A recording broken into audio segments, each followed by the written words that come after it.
From Wellington, New Zealand to the world, it's the Living Blindfully podcast, living your best life with blindness or low vision.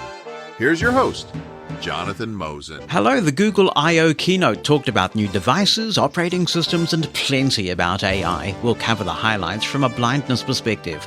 Mastodon continues to gain traction with some high-profile organizations making the jump. And what are we doing about the risks of quiet cars? Thanks for joining me for another episode of the podcast. I appreciate it because you're helping me get over my disappointment. I was talking about this on Mastodon just the other day. My disappointment stems from the fact that yet again, I have been overlooked for a Pulitzer Prize. But I believe in being optimistic and seeing the silver lining in every cloud. And I said to the people on Mastodon, even though I'm not obviously getting a Pulitzer Prize this year, I'm still in the running for a Bopitzer, a Twistitzer, and a Flickitzer prize. And somebody said, that's all very well, but you forgot the most important prestigious prize at all, the Spinitzer prize. And I replied on the Mastodon, I did not forget the Spinitzer prize, but a politician has already taken that one. Yes, it's been a long week. It has also been over a month now since we announced Living Blindfully, and with it a whole raft of changes, including Living Blindfully Plus. And that means that some people's subscriptions are renewing, those who've chosen to make a recurring subscription to Living Blindfully Plus.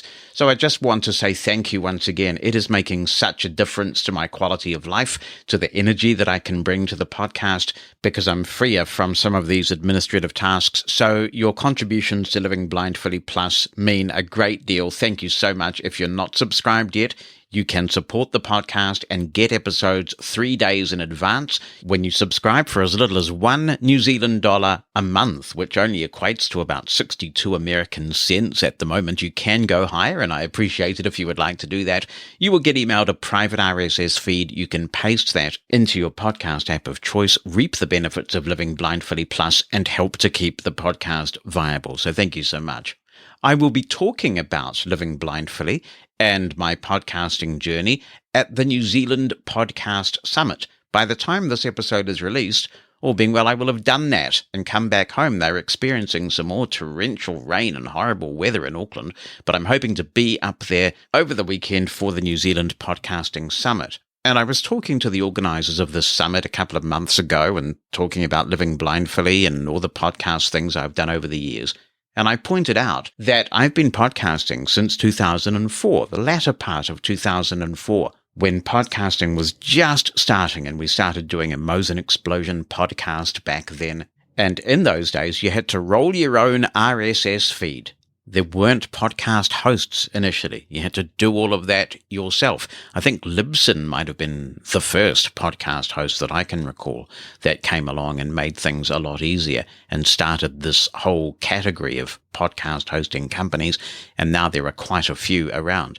And the guy I spoke to from the New Zealand Podcasting Summit said, you may well have been New Zealand's first podcaster.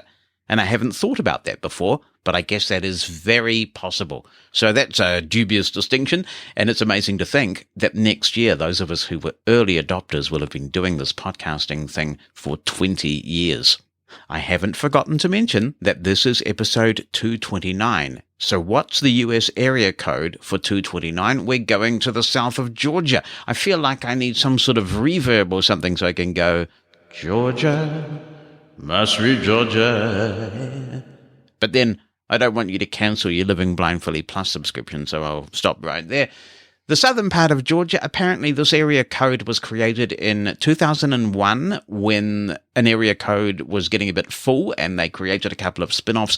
So if you are in the southern part of Georgia in the United States, that's not the other Georgia, that's a country, then a warm welcome to you. But welcome to you if you are in Georgia, the country as well. We welcome everybody. And that means we also welcome people in Benin. I haven't been in Benin before, but it's country code 229, and it's bordering a lot of these countries whose area codes we've been going through in recent weeks. So these country codes are all geographically clustered.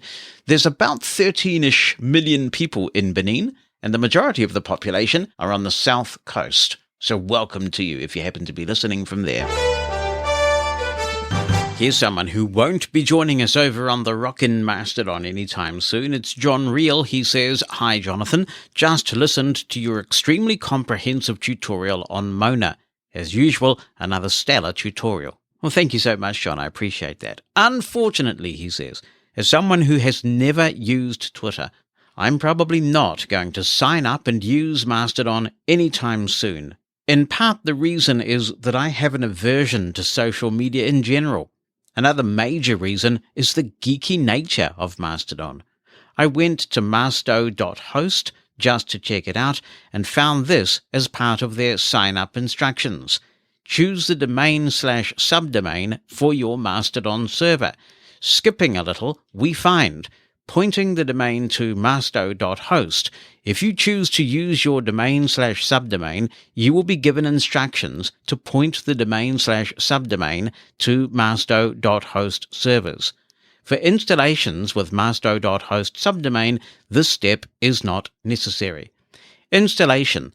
The installation process will automatically start as soon as the domain/subdomain responds on masto.host servers. For masto.host subdomains, this is immediate. This should take a couple of minutes, and you will receive an email once it has finished. Say what? Domain/subdomain? A couple of examples explaining what a domain/subdomain means would have been helpful. I'm fairly sophisticated when it comes to the internet, but this stumped me. I can only imagine what new users will experience. Until signing up and hosting on Mastodon is as seamless as it is on Twitter, many potential users will not bother to sign up, unfortunately. Thanks for producing an always high-quality podcast. Well, thanks as always for another contribution, John, and I may be presumptuous, but I'm wondering if you've gone to the right place. If you want to just sign up and use Mastodon as an end user, masto.host is definitely not the place to go. You go to masto.host if you want to buy Mastodon hosting to start your own Mastodon server or your own Mastodon instance. For example, I wanted to install Mastodon software on livingblindfully.social, so that's my domain. And in that case, it's appropriate for me to go to masto.host, which is one company, one very good company, that will install the Mastodon software on a domain for you, which is why they're referring to domains and subdomains. So they installed Mastodon on livingblindfully.social for me. Most end users won't want to go anywhere near that. Most end users will want to pick a Mastodon instance, such as mastodon.social, which is the one I recommended people might like to start with, or if they're interested in a blindness-specific community, they could go to tweezcake.social. In that case, all you need to do is provide a username and a password, and you're in. And in that regard, once you've chosen the place you want to be, it's no more complicated than signing up for Twitter. It's a really simple form you fill in. You will get an email confirmation. You may be asked to agree to some rules, which you should review. And it's going to take you all of a few minutes to get up and running and connected to whatever Mastodon instance you chose. So there's a difference between setting up an instance from scratch and just joining a Mastodon instance, which most people want to do. So if you'd like to join us on Mastodon, I recommend giving tweezcake.social a look. That's tweezcake.social. Sign up there, agree to the rules, you'll get on, and I hope you'll follow me there on my personal account, which is Jonathan Mosen, all joined together at tweezcake.social. You can also follow this podcast on Mastodon, podcast at livingblindfully.social. And I have been very heartened to see so many people flocking to Mastodon in recent times, and I should give a big shout-out and welcome to the National Federation of the Blind, who have now issued a media release saying that Mastodon is their social network of choice. And in fact, I'll read that release because I think it is an important statement. The headline is National Federation of the Blind moves away from Twitter, establishes Mastodon server and account. And the release reads, in light of recent events, including the laying off of Twitter's entire accessibility team and changes to its API that have broken accessible Twitter clients used by our community, the National Federation of the Blind is realigning our social media presence. The biggest immediate change is the establishment of a new server and account on the federated social media network Mastodon. As the transformative membership and advocacy organization of blind people across the 50 states, the District of Columbia, and Puerto Rico, the National Federation of the Blind will prioritize accessibility, inclusion, and the preferences of blind people as we adapt our social media strategy. Our move away from Twitter and toward Mastodon reflects these commitments. Advantages of Mastodon include an established accessibility culture. For example, the community sets an expectation of alt tags for images, the ability to tailor the experience in many ways to meet our community's needs, and a number of highly accessible clients across Windows, Mac, iOS, and Android. Twitter is no longer a platform we can support due to its complete lack of regard for equal access by the blind. While we do not want to abandon our supporters on Twitter, and will continue to post content there, it will no longer be a primary source of our social media engagement, said Mark Riccobono, president of the National Federation of the Blind. The good news is that there are new and exciting opportunities in the social media space. We are thrilled to plant our flag in the fediverse with our new Mastodon server and first account, and we look forward to feedback from our community on how to take full advantage of the exciting possibilities that this network presents. Members of the National Federation of the Blind are invited to submit ideas on the use of our new NFB.social server by sending their thoughts to mastodon@nfb.org. That's mastodon@nfb.org. We want to hear your thoughts and whether NFB members should have individual accounts on the new server, how those accounts might be used, and any other ideas about how we should post, organize content, and take full advantage of Mastodon's capabilities. So I'll stop the release there, but there you go, the Federation on the Fediverse, and you'll find them there at nfb.social. Good forward-thinking stuff from the National Federation of the Blind to get on Mastodon. I imagine that that's where a lot of the convention activity will be happening in Houston this year. But as all the infomercials say, or at least they used to say, but wait, there's more. I haven't watched an infomercial for years. But the important thing to tell you is that Freedom Scientific is also now on Mastodon. And if you want to follow them, you can go to freedomscientific.com and there's a link to their Mastodon account right on their homepage. Or you can follow them directly in your Mastodon client. And the address is at Freedom Scientific, all joined together, at mastodon.social. That's at Freedom Scientific at mastodon.social. It is great to have them here as well, to be able to keep up to date with what's going on with all the extensive training that Freedom Scientific does, news of upcoming JAWS and Zoom text and Fusion releases, and all the things that FS likes to post about. So it is happening. We are seeing some blindness organizations coming to Mastodon.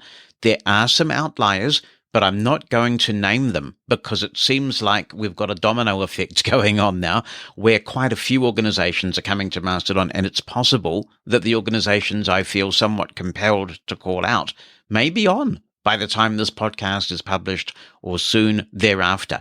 But they know who they are, I'm sure, and it's starting to look a bit embarrassing at this point. Hi to Lachlan Thomas, who writes, "Hi Jonathan, I'm very new to Voice Dream Reader, having bought the app only 3 weeks ago. I'm pleased I bought it when I did, so I don't need to pay for an app subscription.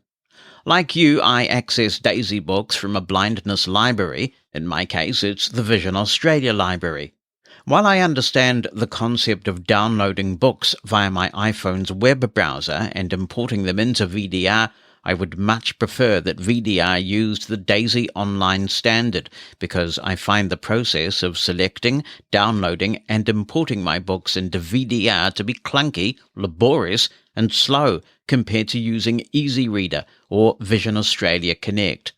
For this reason, if I want to read books on my iPhone, I would far rather use either Vision Australia Connect or EasyReader.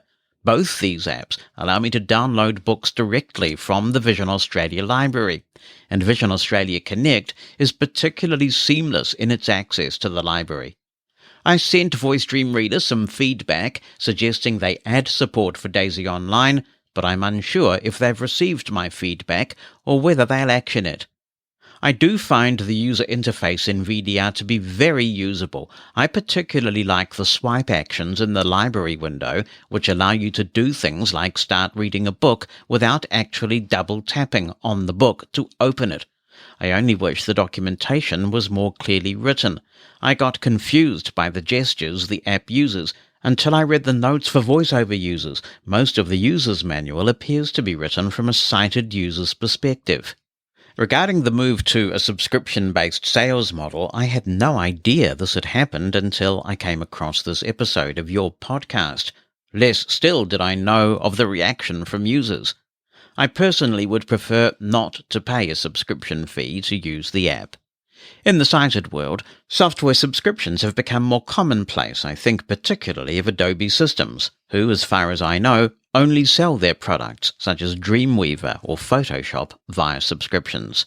Your point about blindness software and SMAs is very valid. However, you're not forced to pay for a subscription to JAWS, for instance, if you don't want to upgrade to a newer version.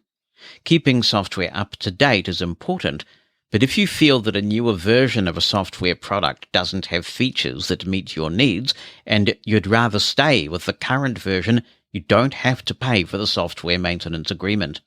If you stop paying for your VDR subscription, on the other hand, you'll lose access to the app, so a software maintenance agreement and a regular subscription aren't quite the same thing in my eyes. You may know that in Australia we have what's called the National Disability Insurance Scheme, NDIS, and I'm sure that any new VDR users who are on the scheme may use their funding to pay for the subscription fees, but not everyone's going to have that option. As you say, the value for money of this subscription model very much remains to be seen.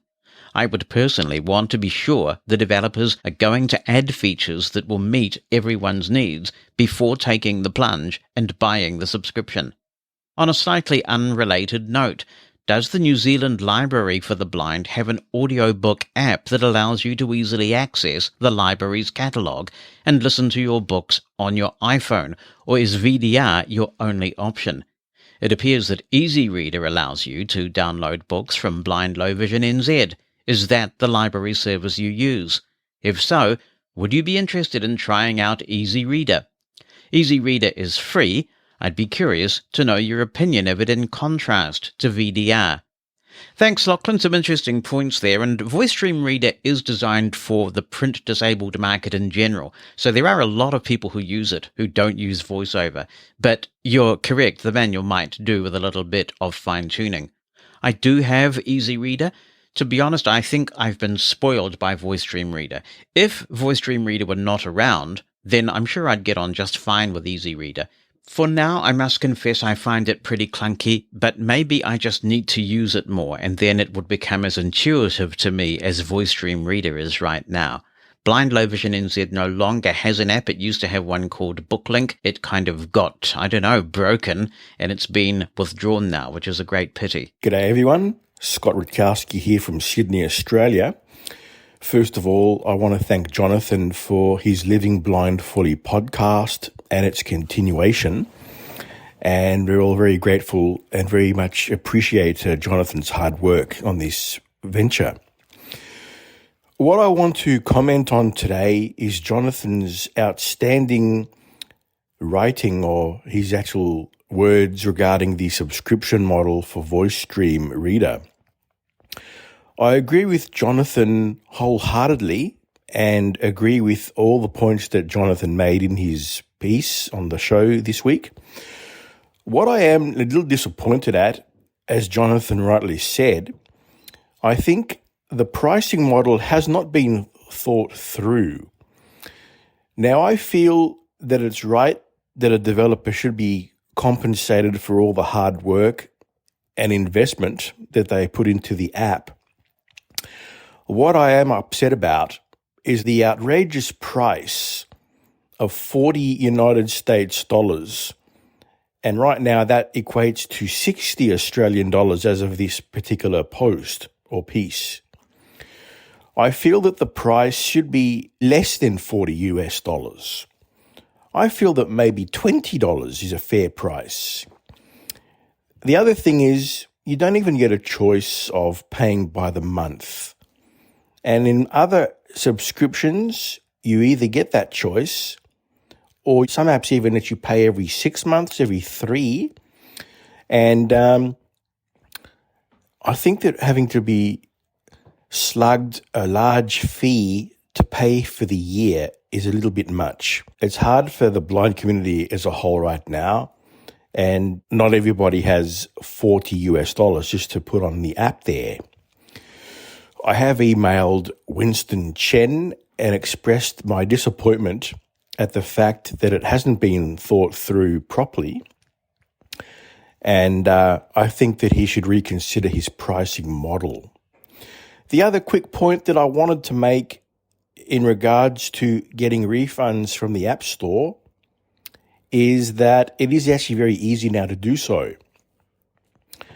Basically, if you visit reportaproblem.apple.com and you sign in with your Apple ID and password, and there's an option in there that is like a couple of those drop-down type options, and you select that you would like to request a refund, and then you choose the option from the available choices. This app does not work as expected. And then you click on submit, and I think there's a checkbox to agree with before you click submit. And then within 48 hours, you'll receive an email that prompts you to go back to the same site and log in again, and there's a check decision. Now, I've requested some app refunds in the last month, 2 of them, and I was refunded. So the process is a lot easier than it used to be. You used to have to go and email Apple iTunes support, and that was just like a pain in the neck. So this is a much streamlined process. And for those who wish to obtain refunds, you can do it this way. One point I did forget to mention is once you've logged in and requested those, request a refund, and there's checkboxes for the apps that have been purchased recently, and you tick the one that you wish to obtain a refund on. So I hope this helps the listeners out here. And thanks very much, Jonathan, again, for producing this awesome podcast and for offering a subscription-based model that is very valuable, and we all really appreciate your hard work. Well, thank you, Scott. Makes me wish I'd charged $40 a year. No, not really. I see what you're saying. I know the reporter problem thing has got a lot better than it used to be in terms of getting a refund, but when you compare it with how straightforward it is on Android, I still think Apple's got a long way to go, you know. There's a grace period where if you download an app on Android and you just don't like it for any reason, you can have second thoughts. You don't have to justify yourself within a given window. And I forget exactly how long that window is. I'm sure there'll be Android users who will deluge opinion at livingblindfully.com and tell me what the window is. You can just get a no questions asked refund. And you just do it automatically. No one has to make a decision about anything. And the app just disappears from your device, disappears from your account. Sweet as we say over here. So I wish that Apple's process was that simple, but you're right, it's better than it was. I want to give a shout out to the team at Pneuma Solutions who make it possible to bring you transcripts of Living Blindfully for every episode we do. Remote Incident Manager is taking the blind community by storm, and for good reason. But don't just take my word for it. Look at some of the organizations who've deployed this easy, fully accessible way to give and get remote assistance on your computer. RIM is used by Perkins School for the Blind, the National Office of the National Federation of the Blind, Northern Arizona University, the Wisconsin Council of the Blind and Visually Impaired, and a growing number of other organizations around the world. Connecting two computers together doesn't need to be difficult. Join those of us using RIM today by visiting getrim.app. That's getrim.app. Kelby Carlson says, "Hi, Jonathan. I was relieved to listen to the webinar and discover it did not involve the podcast ending. You mentioned during the call-in time that you had most of the old episodes of Main Menu.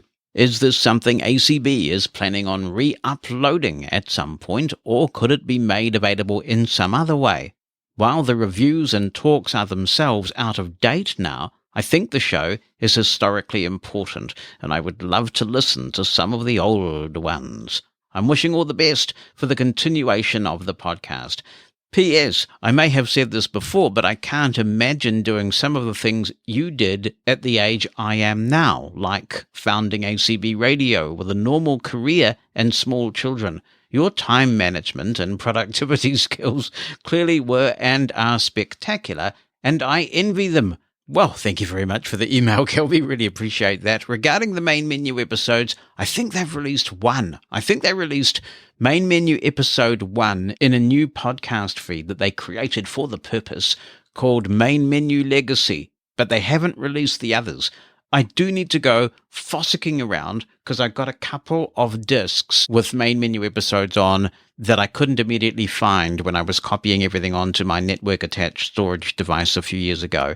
And maybe they're lost forever, and maybe they're not, and I just need to try and find some time to see. But there certainly are a lot of episodes there that I have given to ACB Media, as it's called now, and I'd love to see them uploaded because there seems to be quite a bit of enthusiasm for these old episodes, to the extent that there is a set doing the rounds that are horrible quality because they date back to a period where many people were still on dial-up modems. And to make sure that the episodes were as accessible to as many people as possible, we used to have to stream them at this horribly low bit rate. It was 16 kbps, 11 kilohertz mono, and it sounds grainy and yucky. But on Mastodon, people have been geeking out over some of these old episodes in terrible quality, and it sort of breaks my heart a bit to know that a lot of these episodes are out there in much better quality. And those of you who remember the kind of interregnum between incarnations of Mushroom FM will recall that I ran a thing called the Mosen channel for a while, and I was playing some of those high-quality main menu editions. It would be great to see them out there, even though the set is not complete. Hi, Jonathan. Michael Massey here in Pueblo, Colorado, and thanks for reading my email at the beginning of the podcast. And I didn't even realize that my name was not in the front field, because I usually never have put the name in the front field. So I guess I learned something. And I liked your discussion of area codes and country codes. And you brought up Pennsylvania 65000 by Glenn Miller, which I really like very much. So what that was referring to is that at least up until 1964 that I remember, phone numbers had prefixes. Like, for example, my phone number here in Pueblo, Colorado was Lincoln 28529. And then in the rural areas around Pueblo, there was Whitney 8 and Whitney 7. So, for example, it might be Whitney 83371 or Whitney 74826 or whatever. And in Colorado Springs, their prefix at first that I remember was just one, was Melrose. So there was Melrose 2, Melrose 3, Melrose 4, 5, and 6, and the remaining 5 numbers. So that's how people knew that numbers then. In Denver area, there was Harrison, and somebody else over there was Grace, and I don't all remember the prefixes. And then in Hutchinson, Kansas, my aunt and uncle had a prefix called Mohawk. Mohawk 34175. And then other parts of Kansas, there was Wells and Swift and various other prefix names. So the prefix name was given along with the remaining 5 digits. So Pennsylvania 65000 would be PE, meaning 7365000. So, but Pennsylvania was a prefix apparently then. So that's how phone numbers were given, with prefixes and then the remaining 5 digits. That's what was going on, at least here in the U.S. Of course, I don't know about other countries because I don't know how their phone services were different. So that's what that was, with prefixes they were called, that I remember. And some people still say, well, refer to the 7 digits as it's a 5-4 prefix or a 5-6 whatever prefix now. But nowadays, of course, phone numbers out here in the U.S. are 10 digits now. Like your phone number we call, it's 10 digits. And in my area, anybody I call here in my local area, I have to dial all 10 digits, the area code and phone number. And that was bigger cities. Now it's pretty much everywhere. And Colorado has multiple area codes now, which you'll discover you get into the later numbered podcasts. Colorado now has at least 4 area codes. Colorado's area code used to be 303, so now there's 303, there's 719, there's 720, and 970. So there's at least 4 area codes in Colorado now. And New Jersey, of course, has multiple area codes. A lot of the other states, as you mentioned, Pennsylvania and others, have multiple area codes now. So things have really changed. Keep up the good work on your podcast, and I look forward to the next one. Hey, Jonathan, this is Greg in Pennsylvania. You asked how did we dial Pennsylvania 65,000. Well, in the days before area codes, we had just a 3-digit exchange and a 4-digit phone number. Mine was MU8, or Murray 8, they called it. So Pennsylvania 6 would have been the 7 key for P, the 2 key for A, 6, and then 5,000 would be the phone number. As far as putting your Plus podcast on the Victor Reader Stream Type 3, it works exactly the same way as a Victor Reader 2. You export using HemeWare Companion to a SD card, which makes a OPML file, which the Stream 3 can then import. And the BookSense, the Sense Player sounds like a great device. I wish it would have a browser. That would make it really outstanding. Thanks, guys, for the interesting information about the phone number system in the United States. Man, the phone system in the US is just full of fascinating little facts. And if anybody's interested in the phone system in the US and the way that blind people used to do cool stuff with it, you really need to read Exploding the Phone. We talked on the blind side to Jim Fetgather, who was one of the phone freaks mentioned in that book. But anyway, I looked it all up, and that phone number, Pennsylvania 65,000, actually belonged to the Hotel Pennsylvania in New York. So it was 212-736-5000. And I haven't called the number to see if it's been reallocated, but the Hotel Pennsylvania closed on the 1st of April 2020. It was a bit dilapidated and had been left to run down, and I guess it had been eclipsed to some extent by some newer luxury hotels. But before that, certainly it was the longest running phone number in the United States. I wonder if the BBC banned that record, because they've got quite a strict ban. Perhaps it's a bit less strict than it used to be. But they used to have a strict ban on product mentions on the BBC. The Andrews Sisters, for example, who had a big hit back then with Drinking Rum and Coca-Cola, had to re-record it for the BBC, and they did a version called Drinking Rum and Lemonada because the BBC wouldn't play a song with a product mention in it. And even more recently, a bit more recently anyway, Lola by the Kinks. There are 2 versions of that.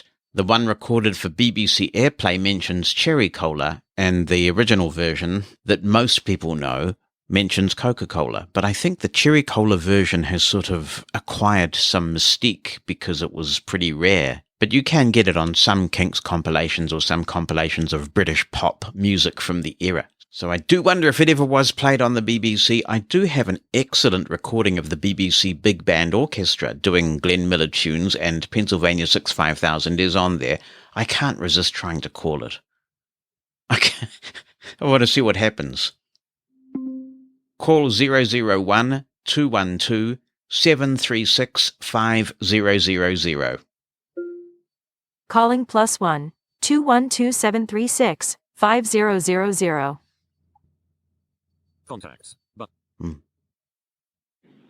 Hello, you have reached Hotel Pennsylvania.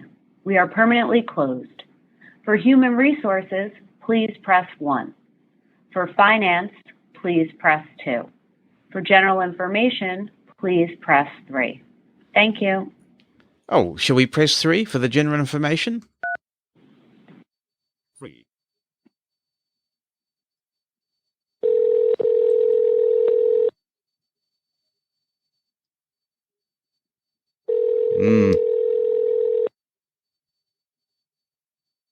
I don't think anybody's going to pick up, and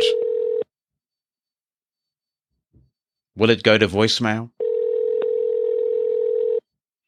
It's an eerie sound, the US telephone ringtone, you know, when no one picks up. It's an eerie sound, I reckon.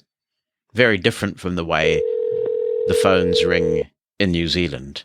I don't think anyone's going to pick up, and I don't think it's going to go to voicemail. But the Hotel Pennsylvania still has that iconic phone number. Pennsylvania 65000.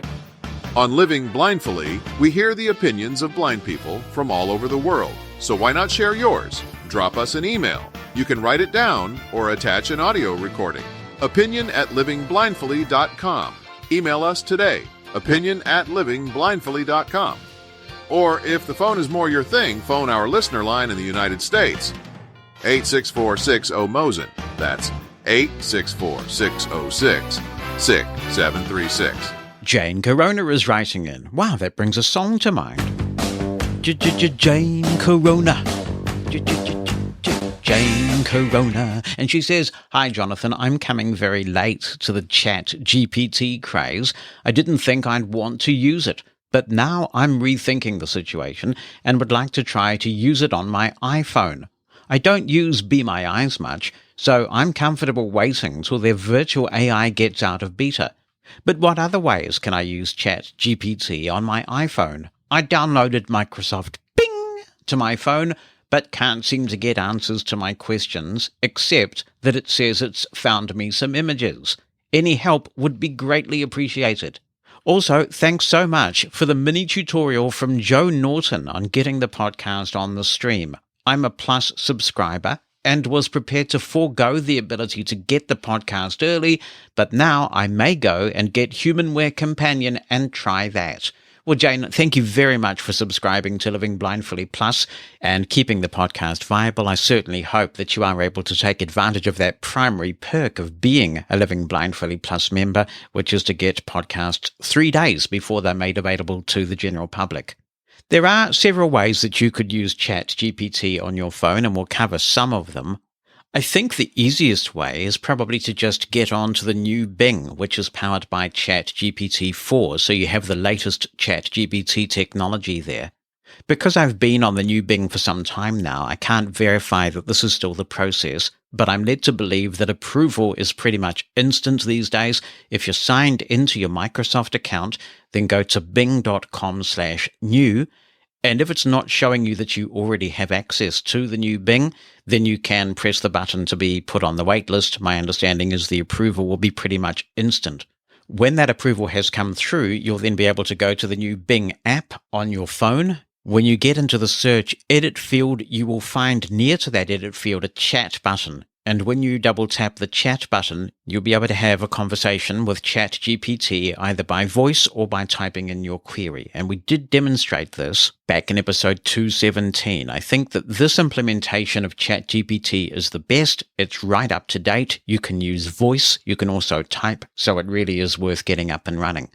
Other ways of using ChatGPT on your iPhone are more complex for various reasons. You can simply go in your browser to chat.openai.com and you can sign in. If you don't have an account already, you can use existing accounts such as your Microsoft account, and you can type text into your browser and get things back. That kind of works okay. Other ways of using ChatGPT involve either paying or getting an API key, which could be a little bit of a hassle. But let me talk about 2 other ways that I'm using ChatGPT on my phone in case they're of interest to some. One is by using a shortcut, which has been produced by macstories.net. And if you go to macstories.net, you'll find it there. It is called SGPT. And this shortcut works with all Apple things. It works with the Mac, it works with the iPhone, and it works with iPad. What you have to do is follow the instructions very carefully. They are detailed instructions. If you skip any, if you think you can skim past this, it is not going to work. It actually involves installing 2 shortcuts, and then it involves obtaining an API key from OpenAI and inserting that API key into the shortcut. So it's not for the faint of heart, but it is worth pursuing if you really want to get into ChatGPT, because when it's done, it actually integrates ChatGPT right into Siri. Let me show you how easy this is now that it's set up. So I've got my phone here with Siri, and we'll invoke it. SGPT. What do you want to ask? Make up a story about a little puppy that wanted to become a seeing eye dog when it grew up.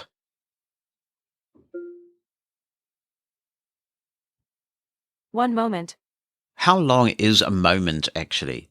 Because in my experience, it may take some time to get the... Still on it. Yes, exactly. So we'll just take a quick commercial break or something, or you can brew your favorite beverage. Once upon a time, there was a little puppy named Charlie, who dreamed of becoming a seeing eye dog. From an early age, Charlie was intelligent, well-behaved, and loved to help people. One day, Charlie met a blind man, and instinctively guided him to safety. From that day on, Charlie knew that helping people was his life's purpose. Charlie spent countless hours training with his owner, and a professional trainer to hone his natural sense of direction and ability to stay calm in high-pressure situations. He never gave up, even when the training got tough. Finally, the day arrived for Charlie to take the test to become a fully certified guide dog. Nervous but determined, Charlie aced every test with flying colors, impressing even the most seasoned trainers. From that day on, Charlie became a full-fledged seeing eye dog, helping countless people with visual impairments navigate their daily lives with ease and confidence. The little puppy had fulfilled his life's dream, and had become a true hero to many. Want to follow up? Okay, we'll leave it there. But that was integrated right into Siri. This also, by the way, works on my Apple Watch. It takes a bit of setting up. It takes obtaining of an API key. But when it's done, it's slick because you just have to give that SGPT command to Siri. And it's also quite deeply integrated into your calendar and other Apple functions as well. So MacStories.net have done a very good job of integrating ChatGPT into Siri. So that is called SGPT, and it's available from MacStories.net. Another app that is also very good on your phone for ChatGPT is called Petty, and it's spelled P-E-T-E-Y. It started off as an Apple Watch app, and now it's stayed on the Apple Watch, but also gone to iPhone as well. The big advantage of this is that if you're willing to pay a monthly subscription, you don't have to fool around with obtaining a ChatGPT API key, and you don't have to set up a pay-as-you-go plan for the API, which you also need to do to get the most out of SGPT that I just showed you. You can do both of those things with Petty as well, and if you are willing to put the work in and get the API key and pay for a pay-as-you-go subscription, then it's going to be a lot cheaper than it is to subscribe to the monthly Petty plan. The thing is that the developer is simply passing on the costs of making requests to ChatGPT. So that's why he's charging. So let's just quickly show you this. Open Petty. Petty, text field, is editing. Inserting point at start. All right, fair enough. It might be pronounced Petey, but it's P-E-T-E-Y. So yes, it very well could be Petey. I could be mispronouncing it there. I'm in an edit field now because I've given it my ChatGPT API key, and I can type something in. I can also dictate something. And Petey can respond in two ways, and it seems to be accessible either way. VoiceOver will speak the responses automatically, but you can also make it speak. What I'll do is dictate to it, and then I will turn speech off so we don't get double speak, and you'll hear it speaking back. So let's try this. Write a poem about Jonathan and Bonnie eating a lovely meal by the waterfront on Jonathan's birthday. Inserted. Write a poem about Jonathan and Bonnie eating a lovely meal by the waterfront on Jonathan's birthday. That's VoiceOver speaking that back. I'll flick right. Send. Button. Double tap. Send. And turn speech off. Bot icon. Speech off. And see, this silence could be owned by you. If you want to advertise on Living Blindfully, you could go to livingblindfully.com and check out the advertising page, and Jonathan and Bonnie, by the waterfront they dine, celebrating his birthday with a lovely meal so fine the gentle breeze whispers secrets to the sea as they savor each bite with infinite glee. A platter of fresh seafood graces the table, lobster, fish and prawns that's more than able to delight their taste buds and fill their bellies, a symphony of flavors that make their souls jellies. The sun starts to set, casting colors of gold, a magnificent sight that leaves them in awe. Behold, they raise their glass and toast to life, to love, happiness, and all things nice. As darkness descends, the stars come out to play, a magical moment that takes their breath away. Hand in hand, they walk by the sea, so grateful for each other and their destiny. Jonathan and Bonnie, here's to another year. May your love grow stronger with every cheer. May happiness and joy follow you both, and may this memory always be close. Well, it wasn't a particularly good poem, really, and the speech didn't even do it justice. That's saying something. But that's how it works. And you can go into the settings of this PT app. You can specify whether speech is on or not. I don't believe you can change the text-to-speech engine that is being used. You can define the personality of the ChatGPT, and you can do that with the SGPT shortcut as well by giving it some parameters. So those are 4 ways. You could use the Bing app, you could use Safari and just go to the ChatGPT site in your browser. You could install the SGPT shortcut, or you could use PT, and there are other ways of using ChatGPT on your iPhone as well. Stay informed about living blindfully by joining our announcements email list. You'll receive a maximum of a couple of emails a week, and you'll be the first to learn about upcoming shows and how to have your say. You can opt out anytime you want. Join today by sending a blank email to announcements-subscribe@livingblindfully.com. Why not join now? That's announcements-subscribe@livingblindfully.com and be in the know. Unfortunately, more horror stories about the Focus 40 Blue 5th generation. Here's Kelly Superga writing in. He says, "Hi, Jonathan. I hope all is well with you and everyone listening. Here in Saskatchewan, Canada, it's been snowing yet again. We had a few nice days with temperatures around 15 to 20 degrees Celsius, but then it dropped back down to -2 or so, and winter struck again. I really wish the weather would make up its mind." I've been following the discussion about issues people have been experiencing with the Focus 40 Blue 5th generation display with great interest. You may recall that I too had issues getting mine repaired, which I discussed in episode 110 of Mosen at Large. Given what's been said recently, I figured this would be a good opportunity to send a follow-up. Shortly after the episode aired, in April 2021, I sent the Focus back to our Canadian dealer for Freedom Scientific products for what will be the 3rd and final repair. Upon its return a couple of weeks later, and having carefully removed the unit from the box, I wondered if they had even looked at it, let alone repaired it, as I discovered ghost dots already appearing on the display the moment I powered it on. There were even a few faint dots that appeared to be stuck on cells I hadn't even reported as needing repair. But what really made me livid with rage was when I noticed that one dot wasn't showing at all. I could understand this behaviour occurring over a period of time, but in just a few days? Either it was a poor repair job or there's something very wrong with the unit. Given what I've heard in previous episodes, I'm going for the latter possibility. I'll admit that I hoped I could send the display to Freedom Scientific themselves to have them look at it, but I'm now glad I didn't, especially after hearing Doug's comment in episode 219, where he mentioned sending his display away 6 times. I'm still using the Focus for the moment, but it hasn't been easy. On one of the cells, the letter G might look like a Q. On another, if you have a TH contraction, for instance, it may not look right as dot 1 is missing. I actually got distracted by this during the recording of a script a few days ago. I honestly don't know what FS was thinking selling an obviously defective product like this. Assuming they knew something was wrong, it should have been recalled and their customers reimbursed. In my opinion, this situation doesn't make them look good. One thing's for sure, I'll never buy a Braille product for them again, nor will I recommend the Focus line to anyone. Now that I've got that out of my system, I've just ordered the Brailliant BI20X display from Humanware and am eagerly awaiting its arrival. I've heard plenty of good things about it on the podcast and have a friend who's been using it without any problems.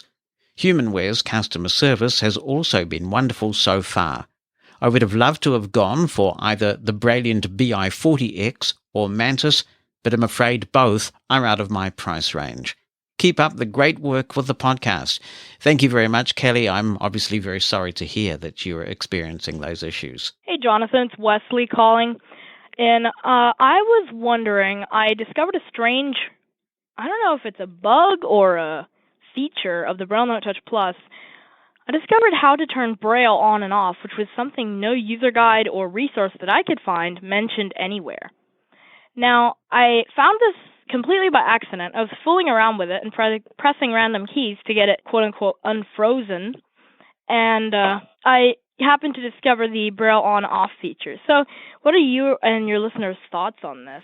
Well, my initial thoughts are it takes me back to my product manager days when kids would play with the BrailleNote Empower to see what things did, and they would come up with all sorts of interesting things. I'm trying to remember now whether there was a thumb key combination on the BrailleNote Empower and BrailleNotes of that era, which I product managed, that turned Braille off. I seem to recall in the back of my mind that you could turn Braille off in those days.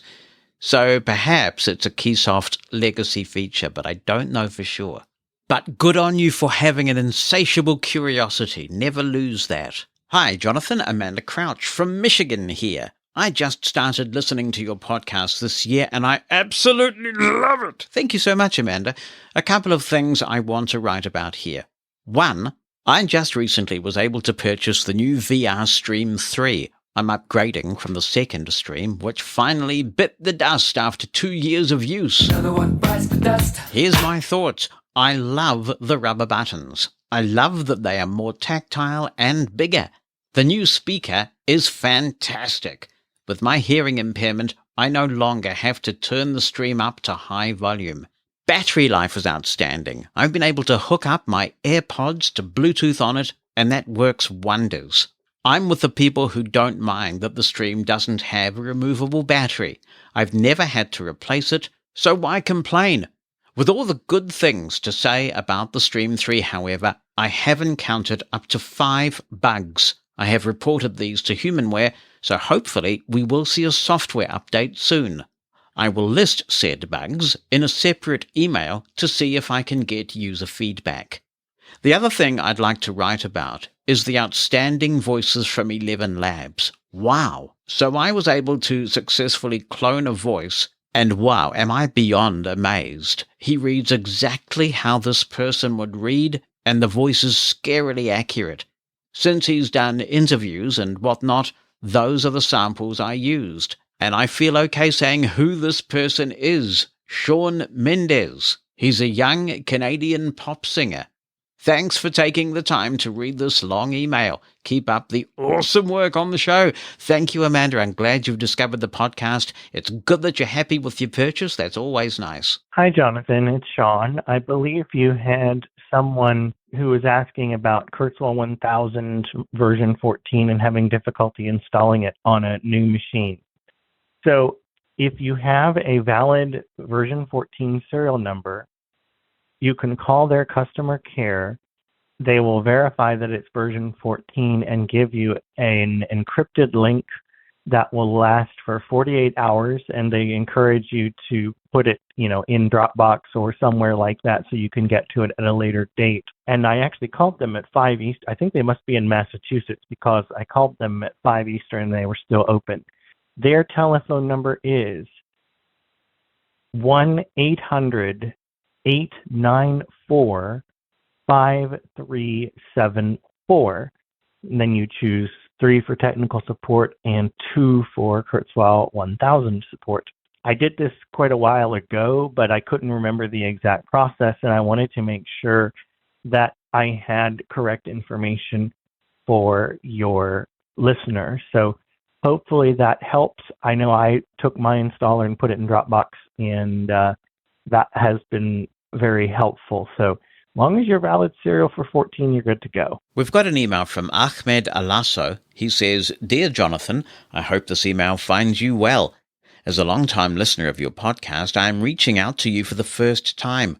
As a first-time emailer, I wanted to take a moment to express my gratitude for your hard work and dedication to your podcast. Your commitment to producing high-quality content that is both engaging and informative is admirable, and I look forward to listening to each new episode every time.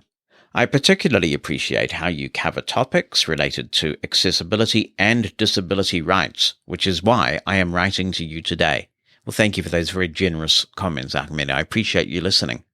I am an advocate for accessibility and disability rights. and I have been working on a campaign to address a critical issue affecting blind individuals in Somalia.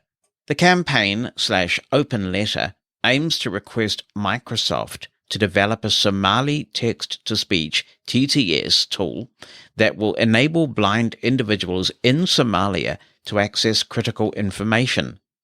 At present, there is no TTS tool available for the Somali language, leaving blind individuals in Somalia without access to essential information, education, and job opportunities.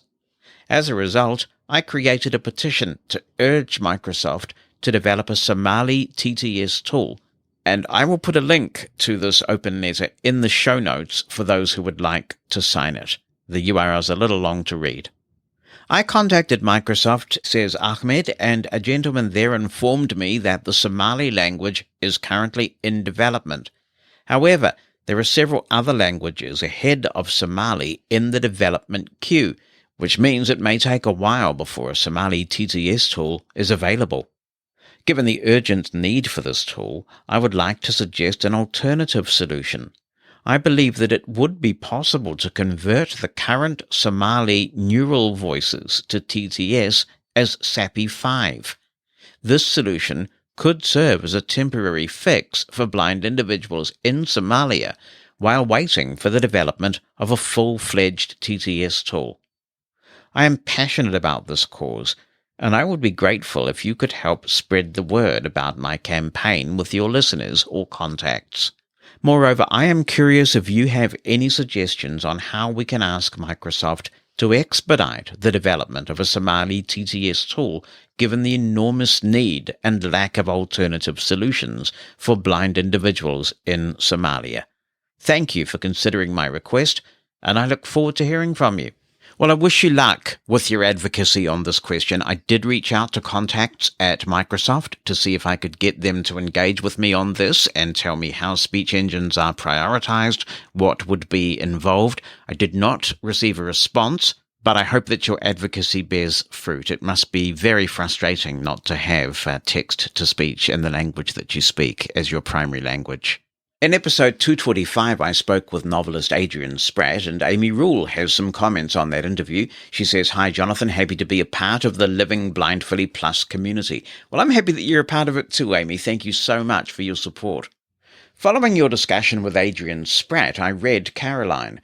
One of the many thoughts that this book engendered for me was the disparity between the perspectives of those who lose vision and those who are congenitally blind. It also made me consider the challenge that you posed recently about assisting those who are experiencing visual disability later in life. I run an adjustment counseling program in Massachusetts that provides clinical services to persons who are losing vision. Our program is somewhat unique in that all of our clinicians are blind or visually impaired. This paradigm provides an opportunity to provide peer support and role modeling in addition to quality clinical services.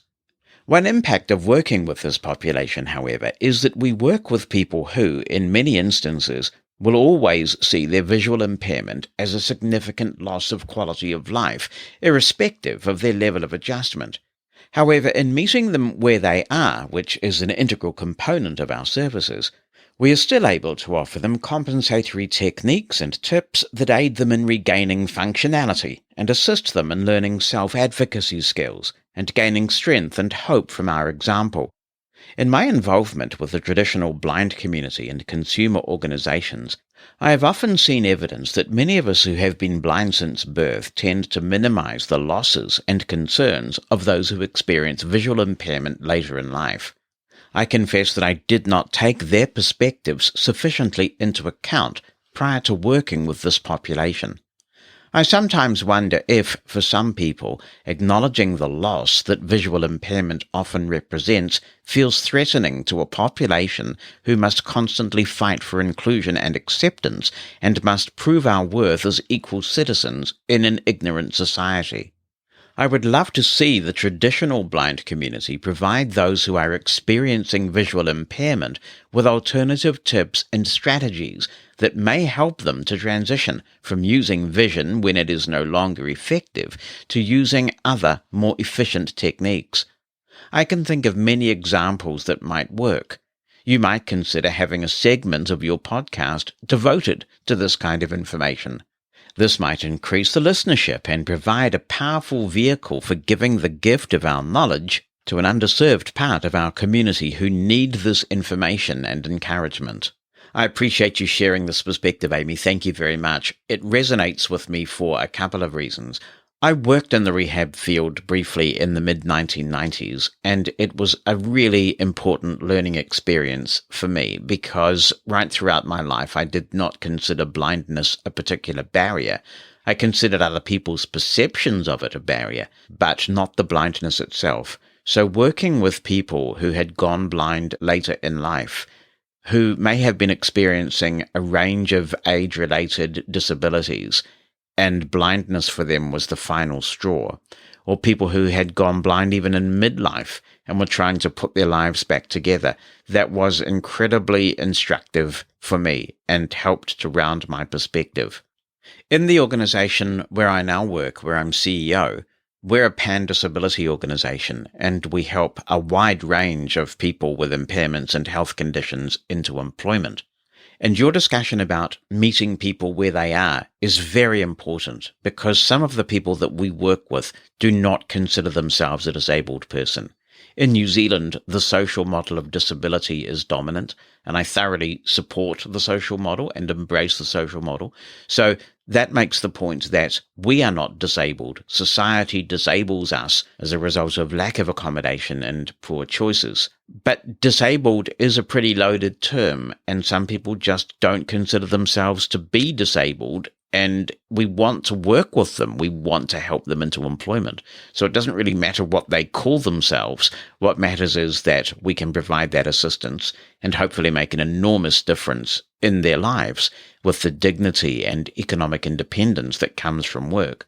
So you're right, you do have to meet people where you are, and it sounds like the program that you're doing is really important work.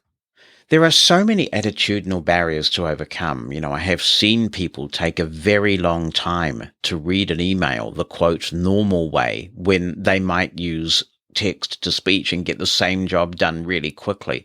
So there are many stigmas, barriers to overcome. I hope that Living Blindfully, which takes both a positive but also realistic view of blindness in the sense that we talk about ways that we get things done, but we also talk about the impediments to getting them done as well. I hope that can serve a purpose, and certainly people are very welcome to share tips and tricks, not just about total blindness, but about low vision as well and working most effectively. Living Blindfully is the podcast with big dreams and no marketing budget. Oh, dear, dear, dear. This is where you come in. If living blindfully is something you value, we really would appreciate you taking a few minutes to write a positive review of the podcast. Positive testimonials help spread the word and encourage new listeners to give us a try. If you have a moment to give us a 5-star review, we really would appreciate that. Thank you for supporting Living Blindfully. Always persuasive, isn't he? Are you going to do it? I hope you're going to do it. Really do appreciate the reviews that are coming in. All right, let's talk now about Google I/O's keynote, which happened last Wednesday, and I can't help thinking they need to change the name. Given what a buzzword AI has become, they need to call it Google AI, not Google I/O. They're really getting into this AI stuff, as we'll talk about during this recap of what happened there. And I can't help thinking that the primary audience for this keynote was Alphabet shareholders. Alphabet is the parent company of Google, because Alphabet shareholders were spooked by Google's really lackluster entry into this latest AI craze, which was prompted by ChatGPT taking the world by storm. It caught Google on the hop. They were on the back foot. They had to do something, and they didn't come up with something initially very compelling. The first version of Google Bard was half-baked. It was underwhelming, and after its unveiling, Alphabet shares briefly plummeted by about 8%. A clever journalist made the point that perhaps it was time for Google to stop throwing good money after bad. There's a good pun. No doubt that AI is the big buzzword at the moment, and the Google keynote used it over and over again. In fact, a journalist who was there counted 100 plus times that the word AI was used in that single keynote. I wanted to summarize it for you, and then I remembered AI is supposed to save us lots of time, right? To change our lives, to prevent us having to get involved in these mundane tasks. So I thought I'd have a go at simplifying my life and asking one of these fancy schmancy AI tools to do the work for me. Now, Bard is now available worldwide. You remember I mentioned this when Ali, I believe it was singing Bard's praises a few weeks ago, and I said, well, that's all very well for you, Ali, because you're in the UK, but I didn't have access to it here. It was only available in the US and the UK. Google even realizes that New Zealand exists now, which is quite rare for Google, and I can use it here. There is no waiting list, so if you want to try this out, all you have to do is go to Bard, as in B-A-R-D, .google.com, and then it will ask you to complete a brief and very accessible sign-up process, and you'll be right in. So the very first thing that I asked Bard once I got access to it was to write me an essay on the key announcements at Google I/O, and here is how it responded. Google I/O 2023 was a major event for the company, with a wide range of announcements covering everything from new hardware to AI advancements. Here are some of the biggest announcements from the keynote. The Pixel Fold. Google's first foldable phone is finally here and looks like a major contender in the market. The Pixel Fold features a 7.6-inch OLED display, a powerful tensor chip, and a long-lasting battery. It's also water-resistant and comes with a built-in stylus. The Pixel Tablet. Google is also entering the tablet market with its first Pixel tablet. The tablet features a 10.9-inch display, an octa-core processor, and 8 gigabytes of RAM. It's also powered by the tensor chip and will be available in both Wi-Fi and LTE models. I'm just going to break into the summary that Google Bard provided to make a couple of comments of my own. First, about the foldable phones. It's interesting how these things are coming back. Just goes to show if you keep something in your closet long enough, the fashion will come back round again. And flip phones, albeit they very advanced touchscreen-based flip phones, are cool again. And Apple is also working on one behind the scenes. We don't quite know when it will be released, but the foldable iPhone is a thing. I have also tried a Google tablet before, way back when I was dabbling in Android. I got one of these Nexus tablets. Was it the Nexus 6 or Nexus 7? I can't remember what it was called. I found the touch on it quite difficult, quite sort of sluggish compared to iOS. And also, of course, TalkBack was way behind then. TalkBack has improved quite a bit, undoubtedly. And before this Google I/O keynote, there were two showstoppers for me, one of which has now been addressed. I don't think the other one has, so let me start with the first one, and that is that I use made-for-iPhone hearing aids. Replacing your hearing aids is a really expensive proposition, especially when they're working well for you in every other respect, and so I can't connect those directly to any Android smartphone that I'm aware of. I think that some of the new Oticon aids work with some Samsung devices, but the ones I have do not. They only work with iPhone, so that's a bit of a biggie. And the other one is this business of head Bluetooth Braille support. You'll remember that we covered this extensively when we were trying to get an answer from Google on this question. Are they going to support Braille head via Bluetooth? And at the time, the answer was no. But it's quite comical looking back on it, how difficult it was to get a straightforward answer to a straightforward question. You might remember that. It was hilarious, actually. Well, the good news is it looks like that one is resolved. In an accessibility keynote the day after the main Google I/O keynote, they talk about support for the NLS Braille displays, which of course use head. They're made by Humanware, and it sounds like then that this business of the head protocol for Braille displays is being resolved in Android 14. That is great news, and I commend Google for that. The thing is, though, it's something that iOS has had for a long time. iOS was a pioneer in Braille head. It was right there very early. Similarly, with another feature that is an excellent innovation from Google, which is that you'll be able to select text from the Braille keyboard. You've been able to do that in iOS for quite some time. And the thing is, you see, Global Accessibility Awareness Day is coming up. In the last few years, Apple has used that day to make a bunch of accessibility announcements. So just as Google catches up with these things that have been available on iOS for a while, we may find Apple doing something new and innovative again.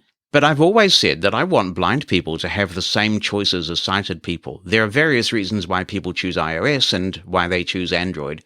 And if both operating systems can be equally accessible so blind people can make those choices on terms of equality, then that is something that we should celebrate. So to continue with Google Bard's summary, Android 14, Google's next major version of Android, is packed with new features, including a refreshed design, improved performance, and new privacy features.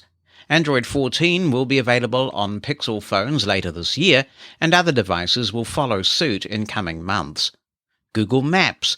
Google Maps is getting a number of new features, including Immersive View, which lets you explore a location in 3D before you go there. Maps is also getting new features for cyclists and drivers, as well as improved public transportation information. Google Search. Google Search is getting a major overhaul with a focus on generative results. This means that Google will now be able to generate more creative and informative results, such as poems, code, scripts, and musical pieces. I'll talk a lot more about this a little bit later, but let's continue with the Bard summary. AI for business. Google is also making it easier for businesses to use AI with a number of new tools and resources. These tools include a new AI-powered coding bot, a new AI-powered image search tool, and a new AI tool for identifying AI-generated games. And Bard concludes, these are just some of the biggest announcements from Google I/O 2023. For more information, be sure to check out the full keynote video. So in the interest of comparison, I asked the same question of the new Bing, and here is its answer to the same question. Google I/O 2023 is over, and there were quite a lot of exciting announcements at the event. Here are some of the major announcements made by Google. 1. Pixel 7a. Google announced the mid-range Pixel 7a smartphone with a 6.2-inch OLED display and a Snapdragon 778G processor. The phone also has a 50-megapixel camera and a 4,500 milliamp battery. 2. Pixel Fold. Google announced its first foldable phone, the Pixel Fold. The phone has an 8.1-inch foldable OLED display and is powered by a Snapdragon 888 processor. It also has a triple camera setup with a 108-megapixel main camera. 3. Bard AI. Google announced Bard AI, an AI-powered tool that can help people with disabilities communicate more effectively. Now, don't blame me for the grammar in the next sentence. I'm just reading what this thing generated. The tool is available in almost over 180 countries. 4. Android 14. Google announced Android 14, the next version of its mobile operating system. The next version includes new privacy features and improvements to notifications. 5. Google Maps. Google announced that it is bringing augmented reality, AR, directions to Google Maps. The feature will allow users to see directions overlaid on the real world through their phone's camera. 6. Google Assistant. Google announced that it is bringing new features to Google Assistant, including the ability to make restaurant reservations and book flights. 7. Google Photos. Google announced that it is adding new features to Google Photos, including the ability to create photo books and order prints directly from the app. I hope this helps. Let me know if you have any other questions, concludes Bing. Not bad. So when you use them both, you get quite a good snapshot of what went on at that keynote, and it's intriguing to read Bing's reference to disabled people when it comes to Bard. I wanted to find out more about this, so I went back to Google's Bard itself to ask it, what are the benefits of Bard for disabled people? And here's what it said. Here are some of the benefits of Bard for disabled people. Bard can provide access to information and entertainment in a variety of formats, including audio, Braille with a lowercase b, I'll never use it again, and large print. This can be helpful for people with visual impairments or other disabilities that make it difficult for them to read standard print. Bard can be used to communicate with others, regardless of their location. This can be helpful for people with disabilities that make it difficult for them to travel or socialize in person. Bard can be used to complete tasks and activities such as shopping, banking, and scheduling appointments. This can be helpful for people with disabilities that make it difficult for them to do these things independently. Bard can provide companionship and support. This can be helpful for people with disabilities who feel isolated or lonely. Overall, concludes Bard itself, Bard can be a valuable tool for disabled people. It can help them to access information, communicate with others, complete tasks, and feel more connected to the world around them. So, as you'll no doubt have worked out, it's not making a distinction between the service that has been running for yonks, I tell you, in the United States, and Google's own new product, which is also called Bard. The new image tool is going to be particularly interesting for blind people to try. This is powered by Google Lens, and I've no doubt there'll be some very interesting comparisons made between ChatGPT and Bard on that critical point. One thing that's clear is that the depth of descriptions that we're getting from these tools is increasing dramatically. That's a great thing, but it is prudent for us to be skeptical and wonder whether and when we can trust them. So there is plenty more experimenting to do, and my hope is that the blind community is able to engage with the producers of this technology, because it's not so much that we might be getting inaccurate information from time to time. We may actually be getting dangerous information because of its inaccuracy in certain situations. We just don't know yet how much we can and should depend on this technology. If you're an Android user and you use Google Messages, Google has announced a new AI tool called Magic Compose. If you want to get started with this, and I'm not sure if it's available quite yet, but when it is, you will go into the Google Messages app on your Android device, and then you will type your message as you normally would, but then using this new feature, you'll be able to select how you want the message to sound, and Magic Compose can adjust the text accordingly. For example, the feature could make the message sound more positive or more professional if you're in a work environment, or you could do something really freaky like make it sound like Shakespeare, and people will wonder what substance you are consuming. Google is going all in on AI with its Workplace Productivity Suite. There's been a small beta for a while now, which has involved AI helping some users rewrite text in a Gmail message or a Google Doc, and now Google is signaling that they're going much further with the automatic generation of some contents in other apps like Sheets and Slides. This also includes tables, so this might assist some screen reader users who have difficulty generating this kind of content. The way it works, as I understand it, is that you will just write in sentence form what you want these tables to contain, and this is a Google Sheets feature, and then Google Sheets goes away and makes the table for you. Google says it's also going to generate speaker notes from the bullet points in Slides. So if you use PowerPoint or Google Slides, you'll know that you write your bullet points, then you write your speaker notes, or you could do it the other way around, of course, whatever works for you, and you look at your speaker notes while the slideshow is running. So if this works well, it will save a lot of time for those of us who spend plenty of time working in these sorts of apps. I am a Microsoft PowerPoint user myself, and I don't see that changing anytime soon.